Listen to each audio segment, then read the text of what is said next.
बिस्मिल्लाहिर्रहमानिर्रहीम। अस्सलाम वालेकुम अज़ीज़ ख़वातीन व हज़रात, मैं हूं मोहम्मद ख़ुज़ाम आशिक और आप देख रहे हैं मेरा यूट्यूब चैनल गर्दिश दौरां।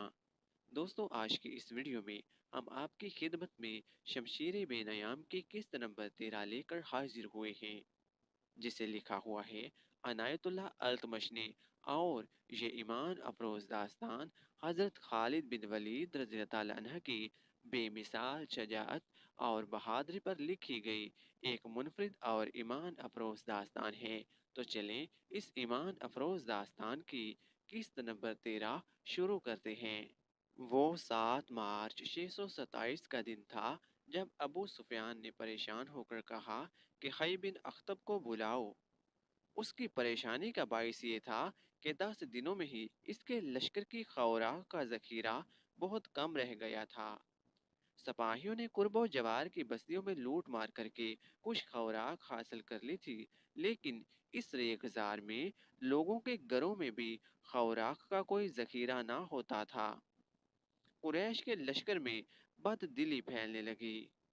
अपने लश्कर के जज्बे को यूं ठंडा पड़ते देखकर इसने यहूदियों के कबीले के सरदार हाई बिन अख्तब को बुलाया, जो कुरैश की जमीन दोज मदद के लिए लश्कर के करीब ही कहीं मौजूद था। वो तो इस इंतजार में था कि अहले कुरैश उसे बुलाएं और इससे मदद मांगे।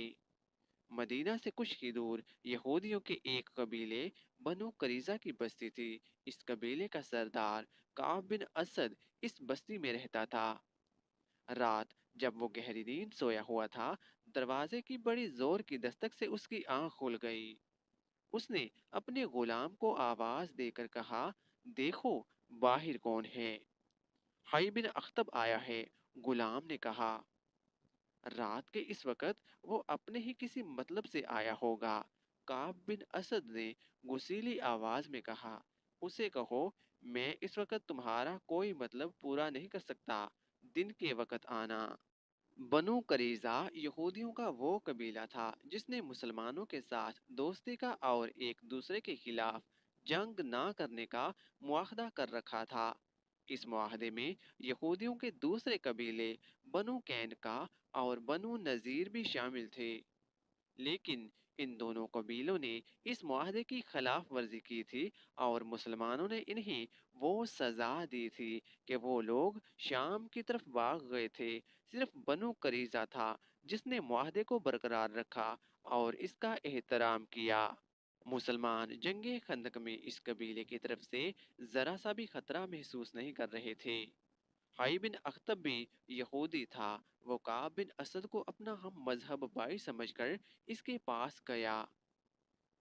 वो काब बिन असद को मुसलमानों के खिलाफ उकसाना चाहता था, इसलिए वो गुलाम के कहने पर भी वहां से ना हटा। काब बिन असद ने परेशान होकर उसे अंदर बुला लिया। मैं जानता हूँ तुम इस वक्त मेरे पास क्यों आए हो। काब बिन असद ने हाई से कहा, अगर तुम अबू सुफियान के कहने पर आए हो तो उसे कह दो कि हमने मुसलमानों के साथ जो माहदा किया है उस पर मुसलमान पूरी दयानतदारी से कायम हैं। वो हमें अपना हलीफ समझते हैं और उन्होंने हमें पूरे हकूक दे रखे हैं। काब बिन असद होश में आ हाई बिन अख्तब ने कहा, बनु कैनका और बनु नज़ीर का अंजाम देख ले। मुसलमानों की शिकस्त मुझे साफ नजर आ रही है। खुदाए यहूद की कसम, 10,000 का लश्कर मुसलमानों को कुचल डालेगा। फिर ये मुसलमान तुम पर टूट पड़ेंगे कि यहूदियों ने इन्हें शिकस्त दिलाई है। तुम क्या चाहते हो हई? काब बिन असद ने पूछा। कुरैश के लश्कर का एक हिस्सा पहाड़ियों के पीछे से तुम्हारे पास पहुंच जाएगा। हई ने कहा, तुम्हारी मौजूदगी में ये सिपाही मुसलमानों पर अकब से हमला नहीं कर सकते। तुम अपने कबीले समेत कुरैश से मिल जाओ और मुसलमानों पर इस तरह हमला करो कि तुम्हें जमकर ना लड़ना पड़े, बल्कि जरब लगाकर पीछे हट आओ। इससे कुरैश को ये फायदा होगा कि मुसलमानों की तवज्जो खंदक से हट जाएगी और कुरैश का लश्कर खंदक को अबूर कर लेगा। अगर मैं तुम्हारी बात मान लूं और हमारा हमला वो काम ना कर सके जो तुम चाहते हो, तो जानते हो मुसलमान हमारे साथ क्या सलूक करेंगे। काब बिन असद ने कहा, तुम मुसलमानों के कहरो गजब से वाकिफ हो क्या? बनु कैनका और बनु नजीर का कोई एक भी यहूदी तुम्हें यहाँ नजर आता है? अबू सुफियान ने सब कुछ सोचकर तुम्हें मुआहदे की दावत दी है। हाय बिन अख्तब ने कहा, अगर मुसलमानों का कहरो गजब तुम पर गिरने लगा तो कुरैश के लश्कर का एक हिस्सा तुम्हारे कबीले की हिफाजत के लिए शेखैन और लावा की पहाड़ियों में मौजूद रहेगा। वो शबे खून मारने वाले तजर्बाकार सिपाहियों का लश्कर होगा जो मुसलमानों को तुम्हारी तरफ आंख उठाकर भी देखने की मोहलत नहीं देंगे। तुम मुझे इतने बड़े खतरे में डाल रहे हो जो मेरे पूरे कबीले को तबाह कर देगा। काब बिन असद ने कहा, तुम्हारा कबीला तबाह हो या ना हो, अहले कुरैश इतनी कीमत देंगे जो तुमने कभी सोची भी ना होगी। हाई ने कहा, या अपने तावन की कीमत खुद बता दो, जो कहोगे, जिस शक्ल में मांगोगे तुम्हें कीमत मिल जाएगी और तुम्हारे कबीले का पूरा तहफ़्फ़ुज़ मिलेगा। मुसलमान अगले चंद रोज में नीस्तो नाबूद हो जाएंगे। तुम इसका साथ दो जो जिंदा रहेगा और जिसके हाथ में ताकत होगी। काब बिन असद आखिर यहूदी था। उसने जर्रो जवाहरात के लालच में आकर हाई बिन अख्तब की बात मान ली। कुरैश का कोई सिपाही हमारी बस्ती के करीब ना आए। काब बिन असद ने कहा, मुसलमानों पर मेरा कबीला शबे खून मारता रहेगा। ये काम रात की तारीकी में किया जाएगा ताकि मुसलमानों को पता ही ना चल सके कि शबे खून मारने वाले बनु करीजा के आदमी हैं। और है ही, काब ने होठों पर हल्की सी मुस्कुराहट लाते हुए कहा, तुम देख रहे हो कि मैं यहाँ अकेला पड़ा हूँ। मेरी रातें तन्हाई में गुजर रही हैं। आज की रात तन्हा गुजारो। हई ने कहा, कल तुम तन्हा नहीं होंगे। मुझे 10 दिनों की मोहलत चाहिए। काब बिन असद ने कहा, मुझे अपने कबीले को तैयार करना है। साद बिन अतीक मामूली सी किस्म का एक जवान था जिसकी मदीने में कोई हैसियत नहीं थी। वो खंजर और तलवारें तेज करने का काम करता था। उसमें खूबी ये थी कि खुदा ने उसे आवाज पुरसोज और सुरीली दी थी और वो शहसवार था।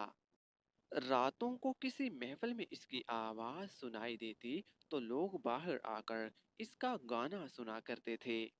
कभी रात को वो शहर से बाहर चला जाता और अपनी तरंग में गाया करता था।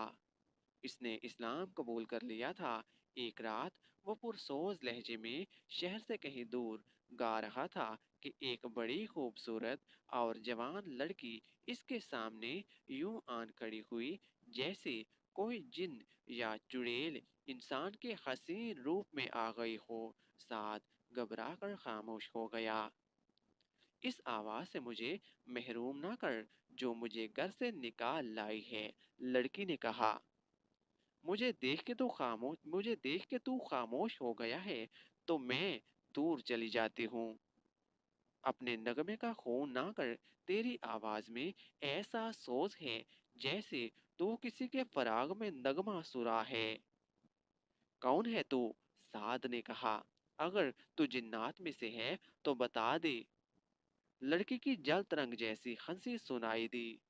सेहरा की शफाफ चांदनी में इसकी आंखें हीरों की तरह चमक रही थी। मैं बनु करीजा के एक यहूदी की बेटी हूँ और मैं मुसलमान हूँ। मजहब को दरमियान में ना ला। यहूदन ने कहा, नगमों का कोई मजहब नहीं होता। मैं तेरे लिए नहीं, तेरे नगमे और तेरी आवाज के लिए आई हूँ। साद इस यहूदन के हुस्न में खो गया और यहूदन इसकी आवाज से मदहोश हो गई और आवाज के तलस्म ने इन्हें इस रिश्ते में जकड़ लिया जिसे मौत भी तोड़ नहीं सकती। इसके बाद भी वो मिले, वो एक दूसरे के कैदी हो गए। एक रोज यहूदन ने इसे कहा कि साद कबूल करे तो वो इसके पास आ जाएगी और इस्लाम कबूल कर लेगी। 2-3 रोज ही गुजरे थे कि मदीना मुहासरे में आ गया। साद बिन अतीक का काम बढ़ गया। اس کے پاس تلواریں، خنجر اور برشیوں کی اندیاں تیز کروانے والوں کا ہجوم رہنے لگا۔ وہ راتوں کو بھی کام کیا کرتا تھا۔ ایک روز یہ یہودن اپنے باپ کی تلوار اٹھائے اس کے پاس آئی۔ تلوار تیز کرانے کے بہانے آئی ہوں، یہودن نے کہا۔ آج ہی رات یہاں سے نکلو ورنہ ہم کبھی نہ مل سکیں گے۔ کیا ہو گیا ہے؟ پرسوں شام میرے باپ نے مجھے کہا کہ قبیلے کے سردار کعب بن اسد کو میری ضرورت ہے۔ یہودن نے بتایا۔ باپ نے حی بن اخطب کا نام بھی لیا تھا۔ میں کعب کے گھر چلی گئی۔ وہاں حی کے علاوہ دو اور آدمی بیٹھے ہوئے تھے۔ وہ اس طرح باتیں کر رہے تھے کہ مسلمانوں کے آخری دن آنے والے ہیں۔ کعب بن اسد، حی بن اخطب اور قریش کے درمیان اس لڑکی کی موجودگی میں معاہدہ ہوا اور مسلمانوں پر عقب سے حملوں کا منصوبہ طے ہوا۔ اس یہودن کو رات بھی کعب کے پاس گزارنی پڑی۔ صبح وہ اپنے گھر آ گئی۔ اسے مسلمانوں کے ساتھ کوئی دلچسپی نہ تھی۔ اس کی دلچسپیاں سعد کے ساتھ تھیں۔ اس کے کانوں میں یہ بات بھی پڑی تھی کہ کعب اسے بیوی یا داشتہ کی حیثیت سے اپنے پاس رکھ لے گا۔ سعد بن عتیق اس یہودن کی محبت کو تو بھول ہی گیا۔ اس نے یہودن کو گھر بیچ دیا اور ایک بزرگ مسلمان کو بتایا کہ کعب بن اسد نے حی کے کہنے پر قریش کے ساتھ معاہدہ کر لیا ہے۔ اس بزرگ نے یہ اطلاع اوپر پہنچا دی اور رسول اکرم صلی اللہ علیہ وسلم کو بتایا گیا کہ بنو قریظہ نے بنو قینقاع اور بنو نذیر کی طرح اپنا معاہدہ توڑ دیا ہے۔ آپ صلی اللہ علیہ وسلم نے کعب بن اسد کے خلاف کوئی کارروائی کرنے سے پہلے یہ یقین کر لینا ضروری سمجھا کہ بنو قریظہ نے واقعی قریش کے ساتھ معاہدہ کر لیا ہے۔ اللہ اپنے نام لیوا بندوں کی مدد کرتا ہے۔ اس کے فوراً بعد ایک ایسا واقعہ ہو گیا جس سے تصدیق ہو گئی کہ بنو قریظہ اور قریش کے درمیان بڑا خطرناک معاہدہ ہوا ہے۔ واقعہ یوں ہوا کہ مسلمان عورتوں اور بچوں کو شہر کے ان مکانوں اور چھوٹے چھوٹے قلعوں میں منتقل کر دیا گیا تھا جو خندق سے دور تھے۔ ایسے ایک قلعے میں رسول اکرم صلی اللہ علیہ وسلم کی پھوپھی صفیہ رضی اللہ عنہا چند ایک عورتوں اور بہت سے بچوں کے ساتھ مقیم تھیں۔ ایک روز صفیہ رضی اللہ عنہما قلعے کی فصیل پر گھوم رہی تھی۔ انہوں نے نیچے دیکھا کہ ایک آدمی دیوار کے ساتھ ساتھ مشکوک سی چال چلتا جا رہا تھا۔ وہ کہیں رکتا، دیوار کو دیکھتا اور آگے چل پڑتا۔ صفیہ اسے چھپ کر دیکھنے لگی۔ صاف پتہ چلتا تھا کہ یہ آدمی قلعے کے اندر آنے کا کوئی راستہ یا ذریعہ دیکھ رہا ہے۔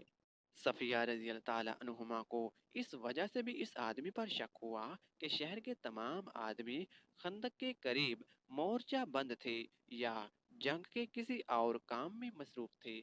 اگر یہ کوئی اپنا آدمی ہوتا اور کسی کام سے آیا ہوتا تو دروازے پر دستک دیتا۔ قلعے میں عورتوں اور بچوں کے ساتھ صرف ایک مرد تھا۔ یہ تھے عرب کے مشہور شاعر حسان بن ثابت۔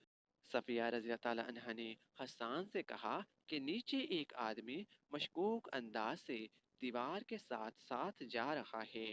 مجھے شک ہے وہ یہودی ہے۔ صفیہ نے حسان سے کہا، تم جانتے ہو حسان، بنو قریظہ نے دوستی کا معاہدہ توڑ دیا ہے۔ یہ شخص مجھے یہودیوں کا مخبر معلوم ہوتا ہے۔ بنو قریظہ ہم پر عقب سے حملہ کریں گے تاکہ ہمارے مردوں کی توجہ خندق سے ہٹ جائے اور وہ پیچھے آ جائیں۔ یہودیوں کے پاس ہمارے مردوں کو مورچوں سے نکال کر پیچھے لانے کا یہ طریقہ کار آمد ہوگا کہ وہ ان قلعوں پر حملہ شروع کر دیں گے جن میں عورتیں اور بچے ہیں۔ نیچے جاؤ حسان، اللہ تمہارا نگہبان ہو۔ اس شخص کو للکارو، اگر وہ واقعی یہودی ہوا تو اسے قتل کر دو۔ خیال رکھنا کہ اس کے ہاتھ میں برشی ہے اور اس کے چگے کے اندر تلوار بھی ہوگی۔ اے عظیم خاتون، حسان شاعر نے کہا، کیا آپ نہیں جانتی کہ میں شاعر ہوں جو صرف جوش دلا سکتا ہوں، جوش میں آ نہیں سکتا۔ شاعر سے توقع نہ رکھو کہ وہ اس آدمی کے مقابلے میں جائے گا جو اتنی دلیری سے قلعے تک آ گیا ہے۔ مورخ ابن حشام اور ابن قتیبہ نے لکھا ہے کہ عرب کے عظیم شاعر کا یہ جواب سن کر رسول اکرم صلی اللہ علیہ وسلم کی پھوپھی حضرت صفیہ رضی اللہ تعالی عنہا نے اسے قہر کی نظروں سے دیکھا اور ایسے طیش میں آئیں کہ خود اس مشکوک آدمی کو پکڑنے یا مارنے کے لیے چل پڑی، لیکن یہ نہ دیکھا کہ ایک مسلح مرد کے مقابلے میں جاتے ہوئے ان کے ہاتھ میں کون سا ہتھیار ہے۔ وہ جلدی میں جو ہتھیار لے کر گئیں وہ برشی نہیں تھی، تلوار بھی نہیں تھی، بلکہ وہ ایک ڈنڈا تھا۔ صفیہ دوڑتی ہوئی باہر نکلی اور اس مشکوک آدمی کے پیچھے جا رکی جو دیوار کے ساتھ ایک اور جگہ کھڑا اوپر دیکھ رہا تھا۔ کون ہے تو؟ صفیہ نے اسے للکارا۔ مشکوک آدمی نے بدک کر پیچھے دیکھا۔ اگر وہ کسی غلط نیت سے نہ آیا ہوتا تو اس کا انداز کچھ اور ہوتا، مگر اس نے برشی تان لی۔ صفیہ رضی اللہ عنہا نے اس کا چہرہ دیکھا تو کوئی شک نہ رہا، وہ یہودی تھا اور وہ بنو قریظہ کا ہی ہو سکتا تھا۔ اسے یقین تھا کہ ایک عورت اور وہ بھی ایک ڈنڈے سے مسلح ہو کر اس کا کچھ نہیں بگاڑ سکے گی۔ تجھ پر خدا کی لعنت، صفیہ نے للکار کر کہا، کیا تو بنو قریظہ کا مخبر نہیں ہے؟ محمد صلی اللہ علیہ وسلم کی پھوپھی یہاں سے چلی جا، یہودی نے کہا۔ کیا تو میرے ہاتھوں سے مرنے آئی ہے؟ ہاں، میں بنو قریظہ کا آدمی ہوں۔ پھر تو یہاں سے زندہ نہیں جائے گا، یہودی نے کہا لگایا اور بڑھ کر برشی ماری۔ جس تیزی سے برشی آئی تھی اس سے زیادہ تیزی سے صفیہ ایک طرف ہو گئیں۔ یہودی کا وار خالی گیا تو وہ سنبھل نہ سکا، وہ آگے کو جھکا اور اپنے بڑھتے ہوئے قدم کو روک نہ سکا۔ صفیہ نے پوری طاقت سے اس کے سر پر ڈنڈا مارا۔ ایک عورت کے بازو میں خدا کا قہر آ گیا تھا۔ یہودی رک کر سیدھا ہوا لیکن اس کا سر ڈولنے لگا۔ صفیہ نے اسے سنبھلنے کا موقع نہ دیا اور اس کے سر پر پہلے سے زیادہ زور سے ڈنڈا مارا۔ اب یہودی کھڑا نہ رہ سکا، اس کے ہاتھ سے برشی گری، پھر اس کے گھٹنے زمین سے لگے۔ صفیہ نے اس کے سر پر، جس سے خون بہہ کر اس کے کپڑوں کو لال کر رہا تھا، ایک اور ڈنڈا مارا۔ جب وہ بے ہوش ہو کر لڑک گیا تو صفیہ اس کے سر پر ہی ڈنڈے مارتی چلی گئیں جیسے زہریلے ناگ کا سر کچل رہی ہوں۔ صفیہ رضی اللہ عنہا نے اس وقت ہاتھ روکا جب یہودی کی کھوپڑی کچلی گئی اور اس کا جسم بے حس ہو گیا۔ صفیہ رضی اللہ عنہا قلعے میں چلی گئی۔ حسان، صفیہ نے اپنے شاعر حسان سے کہا، میں وہ کام کر آئی ہوں جو تمہیں کرنا تھا، اب جاؤ اور اس یہودی کے ہتھیار لاؤ اور اس کے کپڑوں کے اندر جو کچھ ہے وہ بھی لے آؤ۔ میں عورت ہوں، کسی مرد کے کپڑوں کے اندر ہاتھ ڈالنا ایک عورت کے لیے مناسب نہیں۔ چاہو تو یہ مال غنیمت تم لے سکتے ہو، مجھے اس کی ضرورت نہیں۔ اللہ آپ کی عصمت اور عفت کی حفاظت کرے، حسان شاعر نے مسکراہٹ سے کہا۔ مال غنیمت کی مجھے بھی کوئی ضرورت نہیں، اور حسان وہاں سے کھسک گیا۔ وہ شاید یہ کہنا چاہتا تھا کہ اس میں اتنی ہمت نہیں کہ کچلی ہوئی کھوپڑی والی لاش کو ہاتھ لگائے۔ مورخین لکھتے ہیں کہ یہ خبر رسول اکرم صلی اللہ علیہ وسلم تک پہنچی تو آپ صلی اللہ علیہ وسلم کو پریشانی ہوئی۔ شہر میں خوراک کی کیفیت یہاں تک پہنچ گئی تھی کہ ہر فرد کو اس کی اصل ضرورت کی صرف ایک چوتھائی خوراک ملتی تھی۔ رسول کریم صلی اللہ علیہ وسلم نے خدائے ذوالجلال سے مدد مانگی اور کوئی حکمت عملی سوچنے لگے۔ ادھر خندق کا محاذ سرگرم تھا۔ خالد کو اپنی اس وقت کی بے چینی اور بے تابی اچھی طرح یاد تھی۔ وہ خندق کے ساتھ ساتھ گھوڑا دوڑاتا اور کہیں سے خندق عبور کرنے کے طریقے سوچتا تھا۔ وہ مرد میدان تھا، لڑے بغیر واپس جانے کو اپنی توہین سمجھتا تھا، مگر وہاں لڑائی اس نوعیت کی ہو رہی تھی کہ قریش کے تیر انداز خاصی تعداد میں خندق کے اس مقام پر قریب آتے جہاں مسلمان مورچہ بند تھے۔ یہ सलाह की पहाड़ी थी। तीर अंदाज मुसलमानों पर तीर बरसाते, मुसलमान जवाबी तीर अंदाजी करते। कभी कुरैश का कोई तीर अंदाज हबैश किसी और जगह कश्ती संतरियों पर तीर चलाता, मगर मुसलमान का हबैश फौरन वहां पहुंच जाता। रात को मुसलमान खंदक पर संतरियों की तादाद में इजाफा कर देते थे और कुरैश खंदक से दूर पीछे खेमा गाह में चले जाते थे। रसूल करीम सल्लल्लाहु अलैहि वसल्लम को जहां मदीना में खुराक की किल्लत का जो कहत की सूरत इख्तियार करती जा रही थी एहसास था, वहां आप सल्लल्लाहु अलैहि वसल्लम को ये भी मालूम था कि कुरैश का लश्कर भी नीम पाका कशी पर आ गया है। ये वो कैफियत होती है जो इंसानों को एक दूसरे की शराइत मानने पर और माहदों और समझौतों पर मजबूर कर देती है। किसी भी तारीख में इस शख्स का नाम नहीं लिखा जिसे रसूल करीम सल्लल्लाहु अलैहि वसल्लम ने खुफिया तरीके से कुरैश के इत्तहादी गतफान के सालार ईनिया के पास इस मकसद के लिए भेजा कि इसे कुरैश की दोस्ती तर्क करने पर आमादा करे।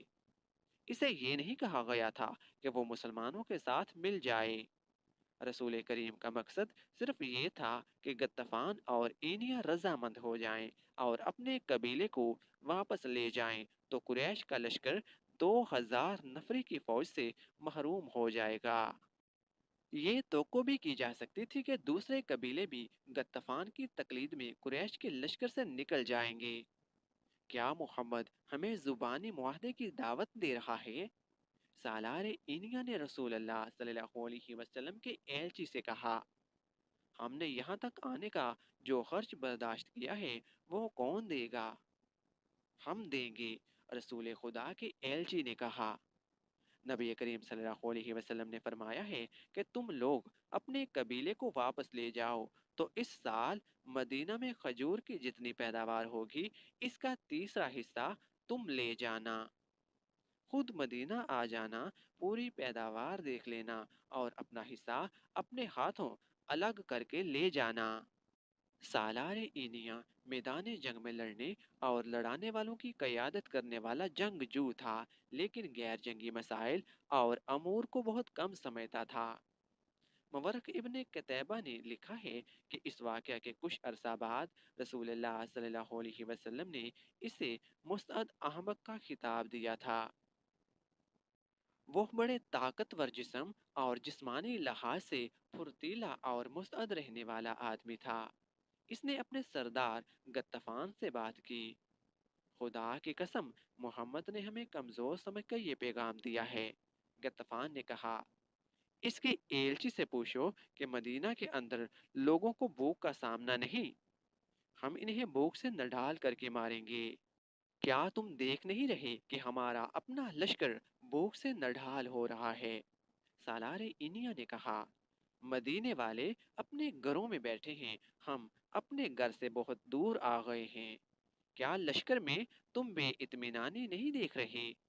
क्या तुमने देखा नहीं कि हमारी कमानों से निकले हुए तीर अब इतनी दूर नहीं जाते जितनी दूर इस वक्त जाते थे जब तीर अंदाजों को पेट भर कर खाना मिलता था।